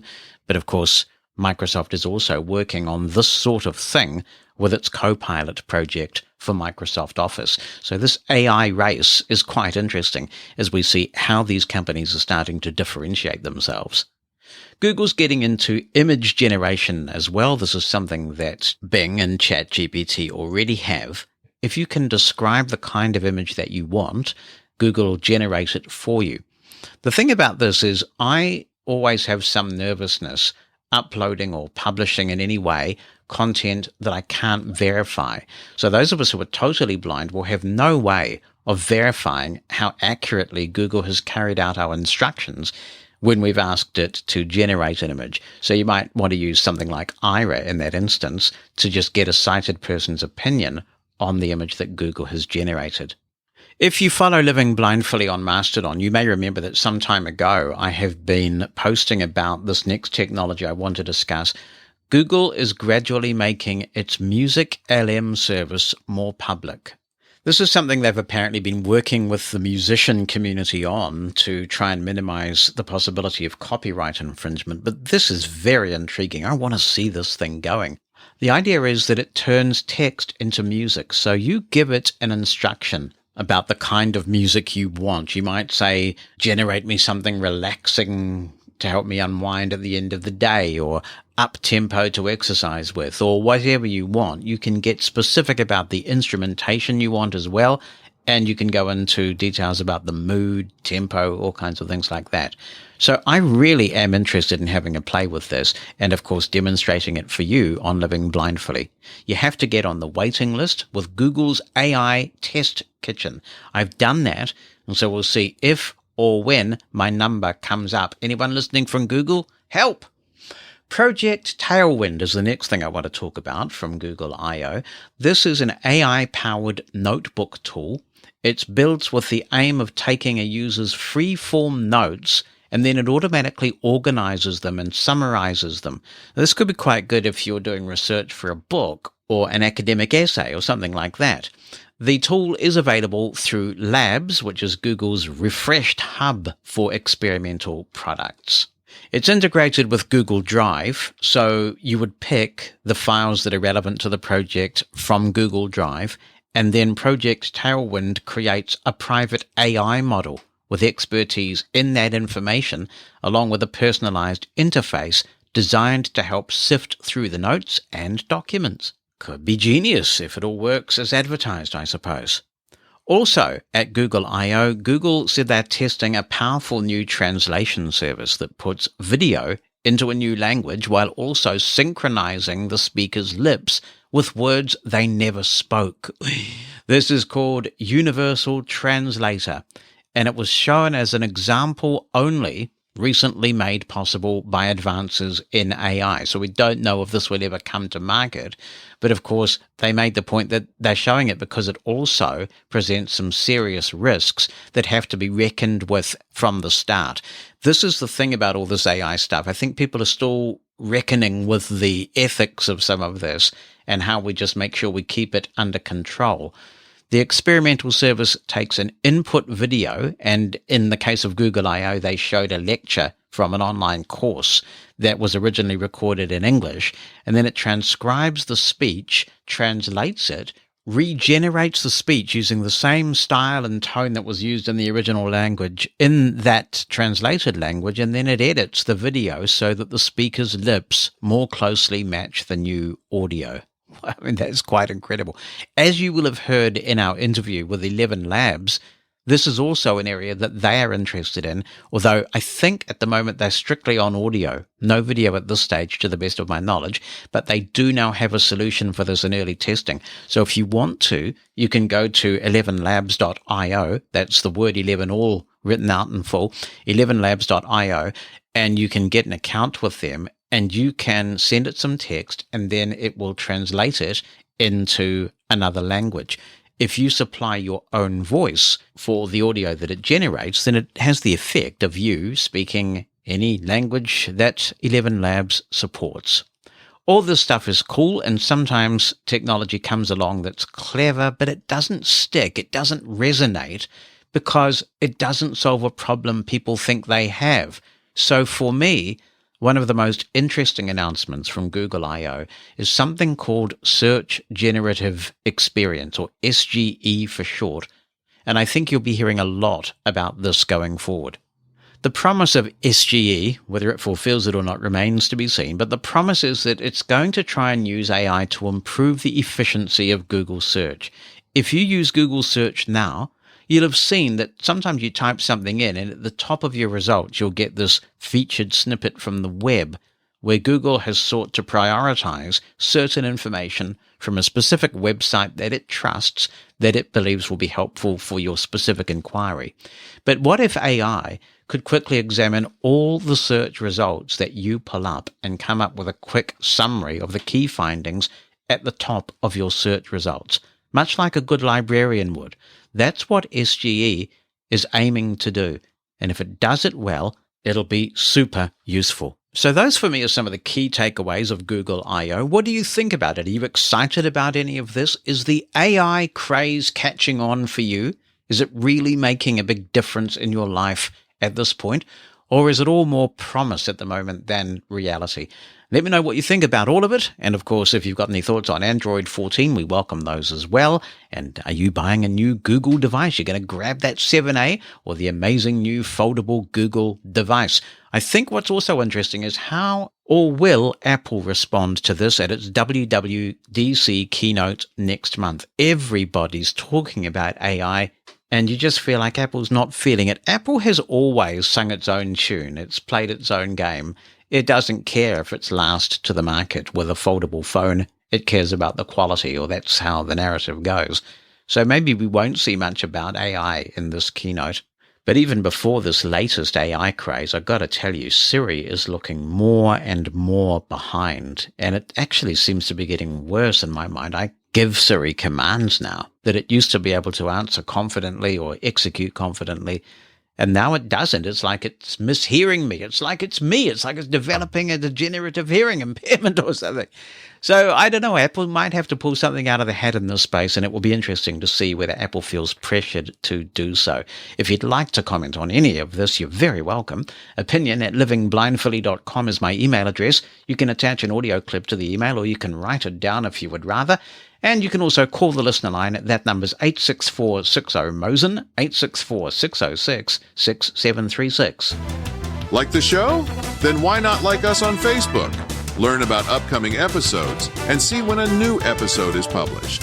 Find our Facebook page by searching for Living Blindfully, or visit us directly at facebook.com/livingblindfully. Living Blindfully is all one word. The URL again is facebook.com/livingblindfully. This email comes from Doreen Tyler, and she says, "Hi, Jonathan. I have followed you for a long time and even met you in 1997 at the NFB conference in New Orleans. If my memory is correct, Amanda was heavily pregnant with Heidi. I remember meeting you, Doreen, and we talked about the Archers, and I made the comment that my favorite character was Elizabeth, and you said that she was too bourgeois. But no, Amanda wasn't pregnant with Heidi. Heidi was born by then and was actually at home. We didn't take her with us in 1997, and Amanda wasn't quite pregnant with Richard by that stage. Also, during the 90s, says Doreen, we corresponded occasionally about the British soap opera called The Archers. Wonder if you still follow it. Would never miss an episode, Doreen. Would never miss it. I do, she says. That's good to hear. Still mulling over the title Living Blindfully, which at the moment feels a little uncomfortable to me.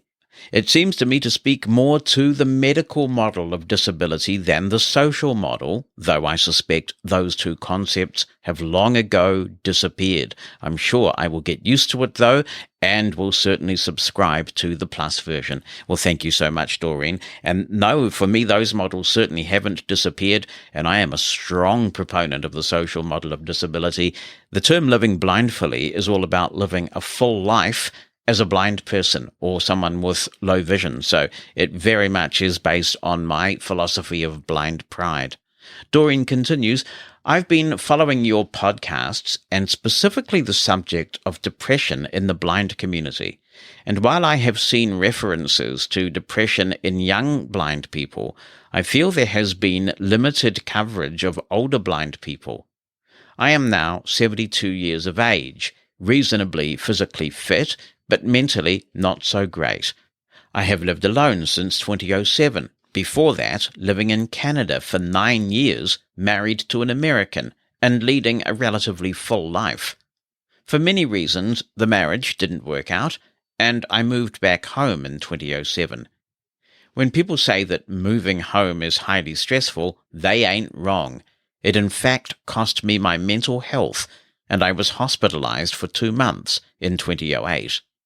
I am a pretty resilient cookie, and gradually things righted themselves somewhat. In the last few years, though, and after moving home 3 more times, my mental health has again taken a toll. Oh, I am nowhere near being hospitalized, but I'm finding that days are long and hopeless. I spend many hours in bed, eat poorly, have few contacts except for friends that have been friends from way back, and seem to have lost the ability to meet new people and possibly make new friendships. This will no doubt sound strange when I tell you that I have not lost my love of travelling. I was in Thailand in January visiting an elephant nature park in Chiang Mai, where I sponsor a totally blind elephant. That's interesting. Yeah. I am very keen to visit Australia and New Zealand. This is just an idea at the moment, but I do intend it to happen. Locally, I have tried obtaining volunteer work which would bring me into contact with other people, with no luck thus far. I have done a couple of things from home, providing Braille for an organisation and individual friends, and helping with a website for another organisation that I have links with. But a lot of my time is spent trying to get to grips with technology, listening to books and radio. I know this sounds like a sob story, and I guess on many levels it is. I am a bright woman, have had some great jobs in the past. I need company and meaningful things to occupy myself with, so maybe you could do a feature on depression and specifically how it affects older age blind individuals. Wishing you and Bonnie the very best of luck in all you do. Doreen, it's great to reconnect with you. I'm sorry about the circumstances, of course, and what you're experiencing. I suppose it's hard to know how much to attribute to blindness in a situation like this, isn't it? I suppose that there may be isolating factors depending on where you live and how much access to public transport you have, where blindness is a contributor. But it's possible that as many people get older and find themselves in similar circumstances, blind or not, maybe they experience that isolation and a desire to participate. So it's a really important discussion, and I don't have much to offer or share, but I appreciate your willingness to share it with us, and perhaps others can comment. Wishing you all the very best. Ian Lackey is in touch, and he says, "Hi, Jonathan. I have just heard someone asking if it is possible to play the early version of the podcast, that is the Living Blindfully Plus version, using the Amazon Soup Drinker device." I am able to do this, says Ian, as I use Pocket Cast as my podcast provider. And there is a Pocket Cast Amazon Echo /Soup Drinker skill. Other podcast skills may be available which will do the same job. Ian, that is great information. Thank you for that. Pocket Casts does some pretty cool things, doesn't it? Because it integrates with Sonos, it's cross-platform. I don't think that its iOS app is as optimal as it could be, and I have talked to them about that. They seemed receptive, but, they just came back with a kind of it's on the list thing. But this could be a very good reason to consider Pocket Casts if you really want to hear the Living Blindfully Plus version of the podcast, which is available 3 days before it's available to the public on your Echo-type device. And if you haven't subscribed to Living Blindfully Plus, you can do so for as little as $1 New Zealand dollar a month. If you feel able and willing to give more, we do really appreciate that. You can check out all the details at livingblindfully.com/plus. Sometimes I think we could do a whole podcast every week about the atrocious treatment of disabled people and blind people in particular on airlines. Pauline Mallam has another story about this. She says, "Hello, Jonathan. Recently on the podcast, various people have talked about their experiences with certain airlines. I have to say that most of my experiences of flying, both internationally and domestically, have been very good, and I've flown both internationally and domestically quite a lot. However, on a recent domestic flight from Auckland to Wellington, I had a less than desirable experience. My husband and I were travelling from Auckland back to Wellington on the morning of Anzac Day. We'd been away for the weekend, and for once we didn't have Morris, my guide dog, with us. Not long after I'd boarded the flight, and before we took off, the flight attendant came to speak to us. He asked my husband if he was my carer. I groaned inwardly to myself, but didn't make any issue of it. The attendant then went on to inform us that I would need to be the last to leave the aircraft at the end of the flight. This happens a great deal, and I've learned over time that the best way of dealing with this is to smile and nod And when it comes to the end of the flight, just to get up and disembark when I am ready, regardless of what the airline has instructed me to do. Sometimes when we have had Morris with us and we have quite a lot of luggage, it's easier to wait until most people have gone before we start trying to move. At other times, we just get up and join the queue of people getting ready to disembark. Even when travelling alone, I often get up and get off the plane and wait for the ground crew to meet me just outside the plane. Our friendly flight attendant then went on to ask the stranger next to us if she was happy to wait until last to get off the plane because I was blind and I would have to wait. Now I started getting annoyed. Still, I said nothing. Finally, he told me that in the case of an emergency, I would need to sit in my seat and wait, and when everyone else had left the plane, and presumably just before we were about to sink into the ocean or burst into flames, I would be assisted to evacuate. At this point, I'd had enough, and my ability to smile and nod politely and hope he went away ran out. If there is any emergency, I told him, I will get up and I will evacuate this plane at the same time as everybody else, and you will have to deal with that. He backed off. To be honest, I'm not really that surprised. Although no one has been insensitive enough to say it directly to me before, it comes as no surprise that airlines think it's okay to evacuate the disabled person last in an emergency. I wonder if they have stopped to think what this actually means in practice.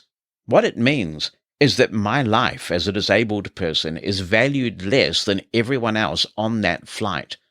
Because it is perceived that I might take longer to evacuate, I don't deserve the same help as anyone else. If there is an emergency and there are fatalities, I as a disabled person are considered expendable because heaven help me if I got out and delay someone else who was non-disabled from leaving.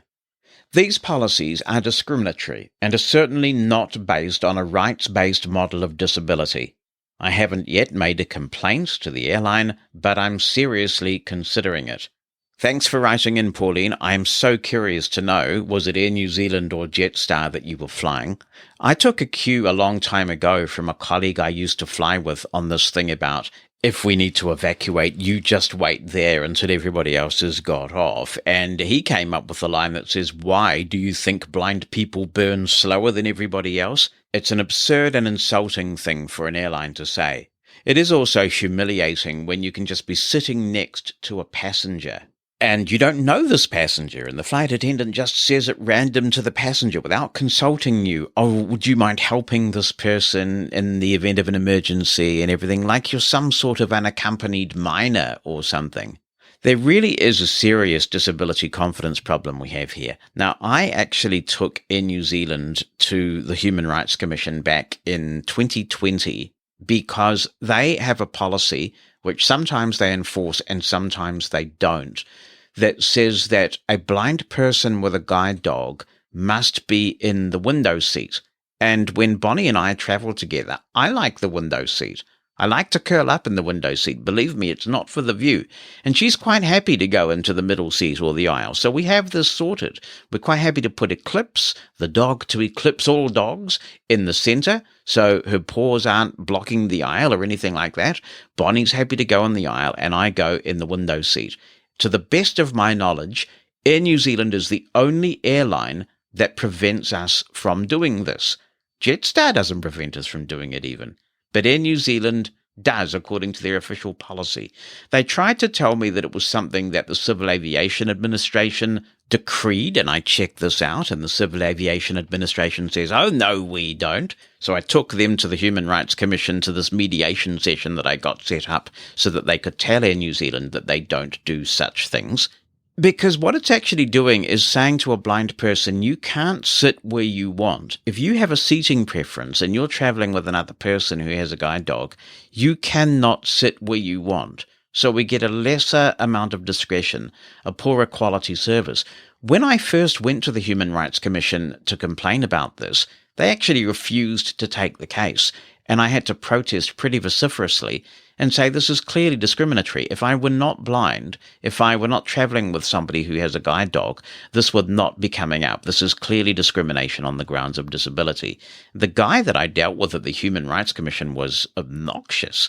And finally, I just pushed ahead and we got it to mediation. Now, when the mediation took place, there was Bonnie and me on one side of the table, and Air New Zealand brought this whole group of lawyers to the table. I mean, I've never seen such an extreme reaction, and they were very aggressive. But I was prepared to take it all the way to the next steps if I needed to, if mediation couldn't solve it. And then the pandemic hit, and we were all locked down, and Air New Zealand were going through a rough time. And I felt that it was the right thing to do to withdraw the complaint for now. It hasn't come up again since. Bonnie and I try to fly Jetstar when we can, when we travel together, precisely for this reason, because we can't sit where we want to sit on Air New Zealand. So this speaks to the toothless nature of our human rights legislation in New Zealand, but also it speaks to the poor training that airlines in New Zealand have when it comes to disability confidence. So I hope you complain, Pauline, and I'd be interested to find out how you get on. Transcripts of Living Blindfully are brought to you by Pneuma Solutions, a global leader in accessible cloud technologies. On the web at pneumasolutions.com.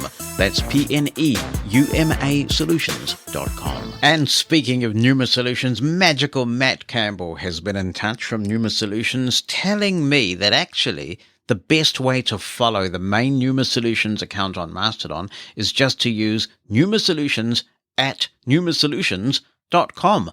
So don't worry about the social thing. It'll all resolve itself. So if you want to follow them on Mastodon and keep up to date with everything they're up to, Pneuma Solutions at pneumasolutions.com. In recent episodes, we've been talking about whether people like to speed up their audio, not just for audiobooks, but for podcasts as well. And we had a poll on this when I put the Mona tutorial together.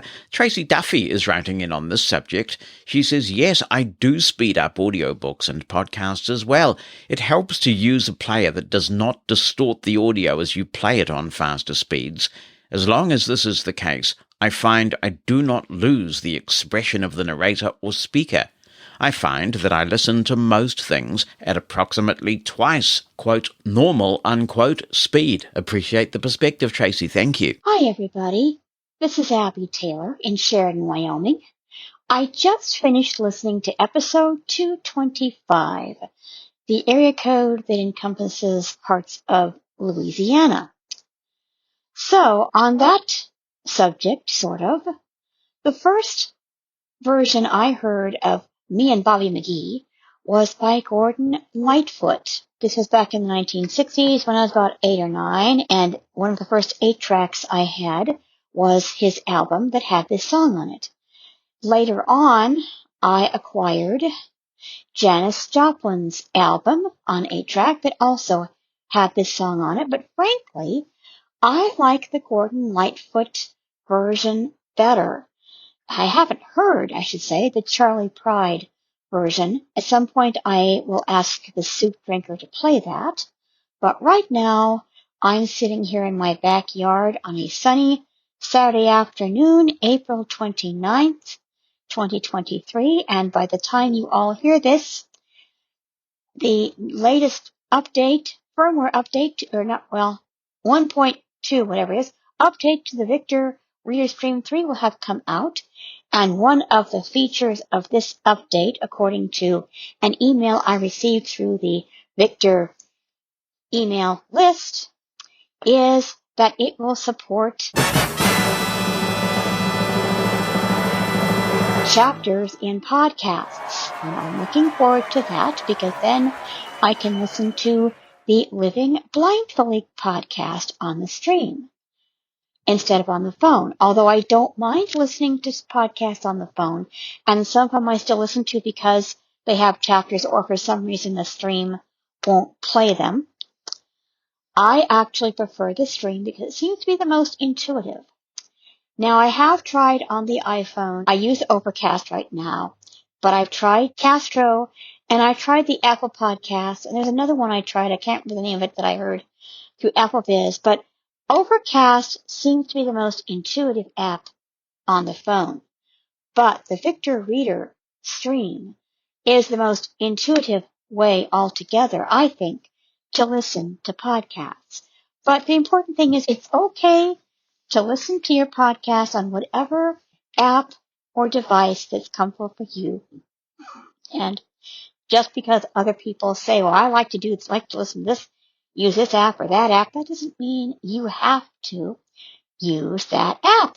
You use what you're comfortable listening to, using, and it will make your podcast listening more enjoyable.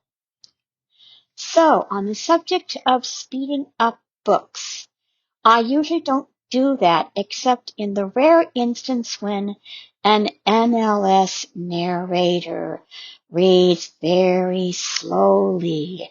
Either this person is on downers, or this person doesn't read very well to start with, or this person thinks that blind people can only understand material if it is read at a slower speed. Now, you don't need to increase the speed at this point because I will go back to talking at my usual speed. Now, one drawback with the Victor Reader that I wish Human Word could fix is that when you set the speed on the device, it's global.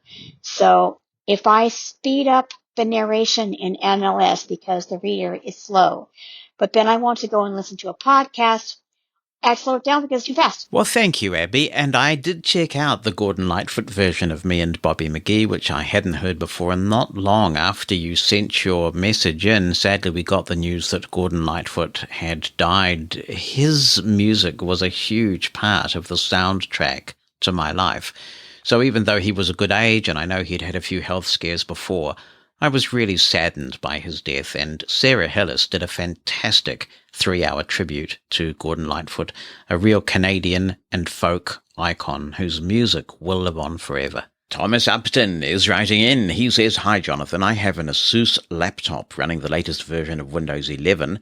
I'm having a problem where when I plug in headphones, I would have a less bassy sound, whereas I wanted to get the full bass of the audio on my laptop with headphones plugged in. I'm not sure if that has something to do with the Realtek audio drivers or what. How do I fix this problem?" Thomas, you may well find that some weird effect is turned on. Sometimes when you plug in headphones, the laptop detects them as a different device and they apply different effects. So with the headphones plugged in, try going into the full Windows volume control and bring up the properties for the headphone playback device. See if there's anything checked under advanced. It might be something funky like 3D settings or some sort of spatial audio effect. I always turn those off because they don't seem to play nice with screen readers. They seem to make things sound odd. So see if you can find anything in there, and that might do the trick.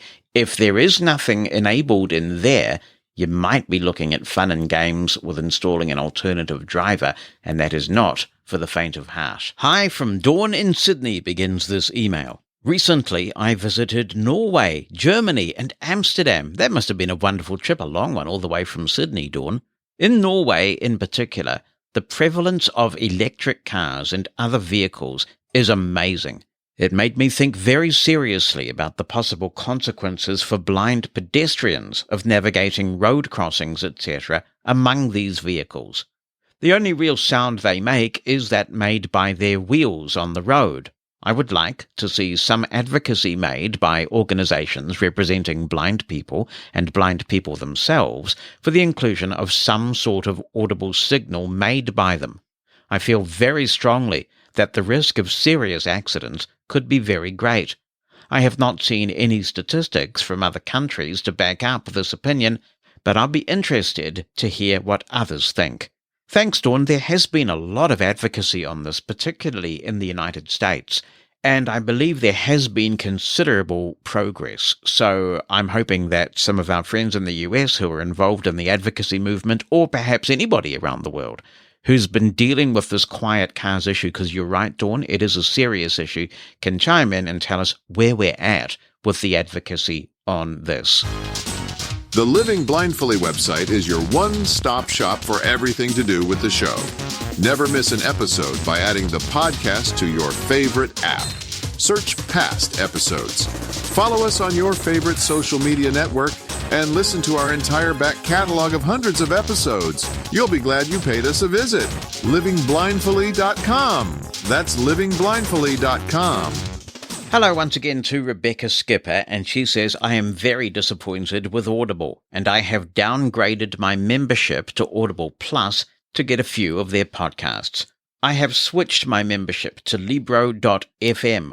Audible had a sale, and I bought the Anne of Green Gables collection. Oh, it's fantastical, Marilla. I could download the book to my phone, but I could not download the book from my Audible library or Audible Sync.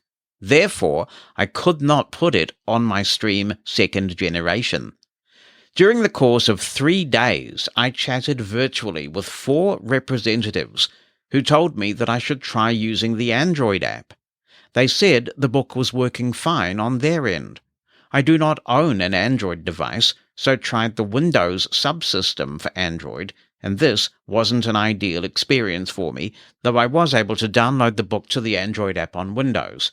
Now, Audible is investigating the issue and told me on Thursday they would get back with me in 5 business days.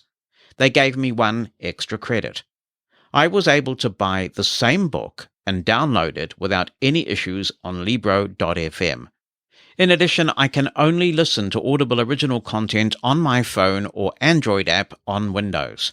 I love my Victor Reader Stream second generation, but I'm concerned about the direction Audible is taking. Remember when we had Audible Manager and how accessible it was?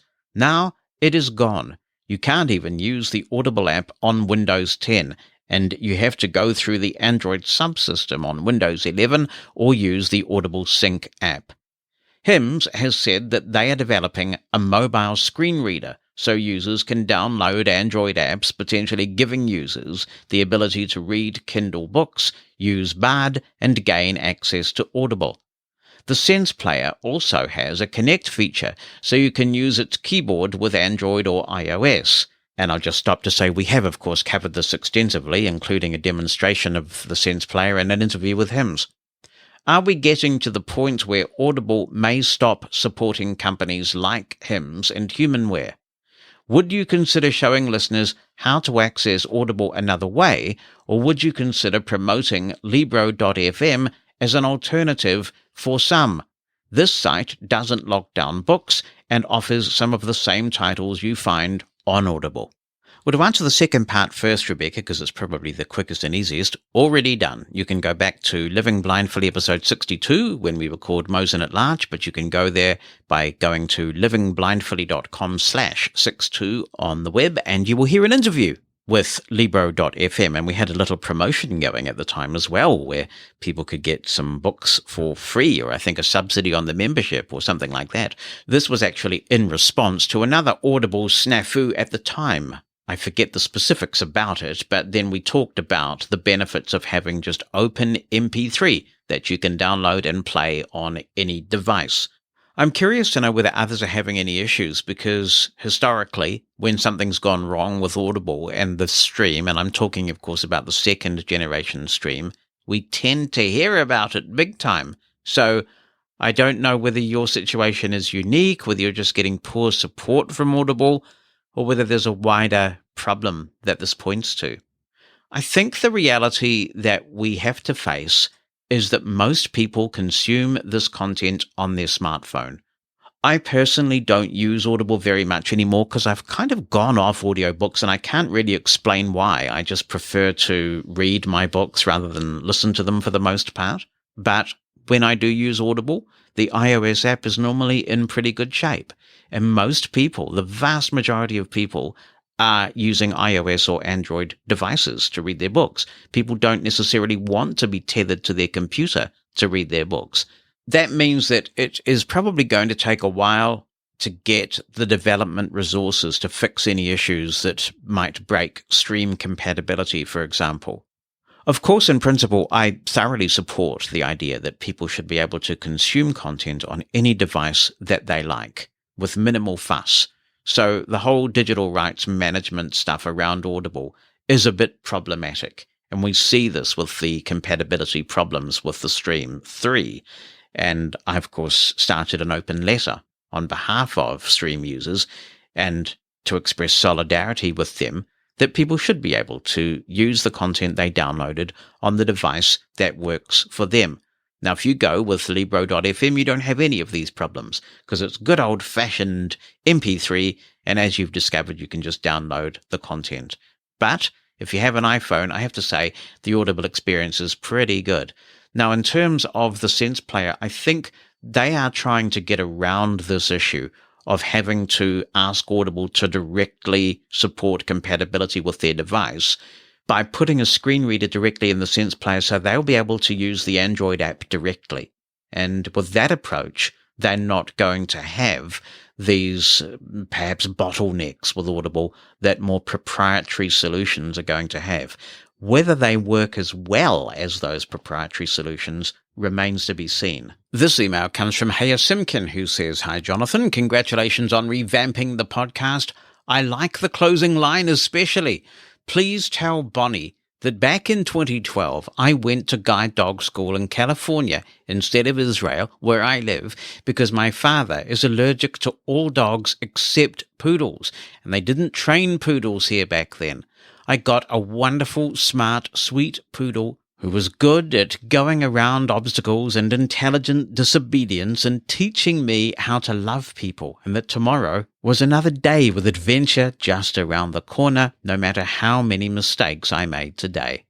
All this to say that I flew ELAL, I presume that's how you say it, and they gave us a bulkhead seat so that my dog could have all the room she needed. Oh boy, hey, you're gonna start a controversy. If there's one thing that gets guide dog users going, it's this bulkhead seat thing. Some people say that they do not ever want a bulkhead seat, that it's a myth, that you get more room in them, and they're sick of airlines forcing blind people into them. Oh boy, where do people sit on this whole bulkhead seat debate? I have seen many guide dog handlers getting extremely animated on this subject. Anyway, Haya continues, she was a joy to work with. The flight from LA to Tel Aviv lasted 15 hours. As per the dog school's advice, we limited the dog's food intake and relieved her whenever possible. About an hour before landing, we started giving her ice cubes to rehydrate her. This may sound extreme, but you don't want her needing to go to the bathroom thousands of meters in the air. Luckily, there were no layovers, and the staff loved her greatly, as did everyone who ever got to know her. She passed away almost 2 years ago, and I miss her every day. I am working on getting another poodle dog. They're so intelligent and curious. That's a whole other story, though. If you should consider ELAL, and if you have trouble filling out forms or anything, perhaps I could help, since I work in translation. I would rather be paid, though, but I do support you guys, so if it's not very long, I might do it for free. Here's to the best dogs. What I really wanted to ask was about the medicine reminder feature in the iPhone's health app. I had previously set a reminder for my evening meds at 2000 hours. Somehow, with the switch to daylight saving time, it got to be an hour behind.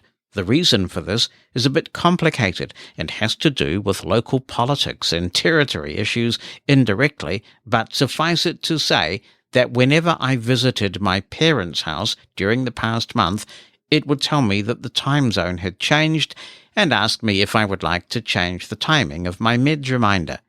In order to not have it be an hour behind what it was supposed to be, I would change it, but somehow the last time it happened, it ended up an hour behind.